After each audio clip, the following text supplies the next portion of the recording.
ខ្ញុំមិនខ្លាចទេមិនខ្លាចសំបីតែប៉ិនកញ្ចក់ដៃនេះអញបញ្ចេញសម្ដៅពិតរបស់អញចេញមកហើយហ៎រំដួលមិនក៏ធ្វើទង្វើបែបនេះដាក់បងចឹងកូនមីងមកផាពិតជាបកកែបដៅកូនមែនទេណោះពិតជាបកកែអ្នកល្បិចមែនទេ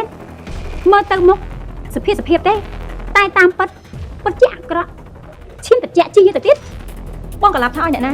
ខ្ញុំអាចនឹងដូចពួកបងប៉ុន្តែម្ដាយរបស់ខ្ញុំមិនសមរាប់បញ្ចូលជាមួយនឹងពួកបងទេ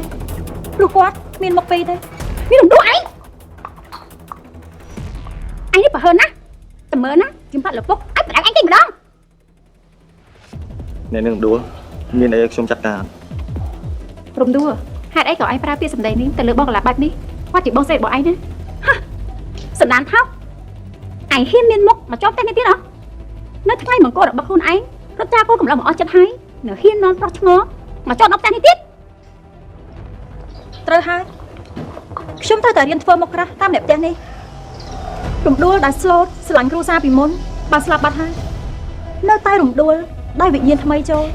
មកកាត់ចំពោះពួកខ្លាតែប៉ុណ្ណោះ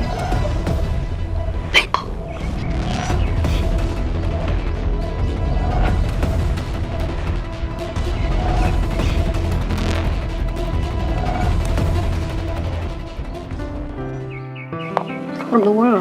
កុំធ្វើទង្វើបែបនេះដាក់បងអីណាកូនធ្វើចិត្តអត់ត្រជាក់សិនទៅ